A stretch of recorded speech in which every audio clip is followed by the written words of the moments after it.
नमस्कार, मी शिवदीप कृष्णा गाडेकर. पाणी शुद्धीकरण घरगुती उपाय. घरगुती फिल्टर बनवणे. चला तर आता बनवूया. पाणी शुद्ध करण्याचे साहित्य. पहिले कपडा, नंतर कोळशाचे कण, नंतर बारीक वाळू, नंतर मोठ्या वाळूचे खडे. तर पहिले रबरला असा छानसा कपडा बांधून घ्यायचा, नंतर कोळशाचा भुट्टाचा पहिला थर टाकायचा, नंतर बारीक वाळू, नंतर थोडीशी जाड वाळू. चला तर आता बनवूया. असं थोडंस अशुद्ध पाणी घ्यायचं, त्यात टाकायचं.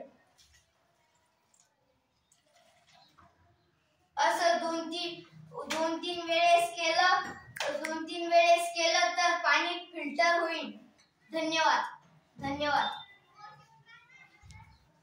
हे फिल्टर झालेलं पाणी थेंब थेंब खाली गळणार आहे. अशा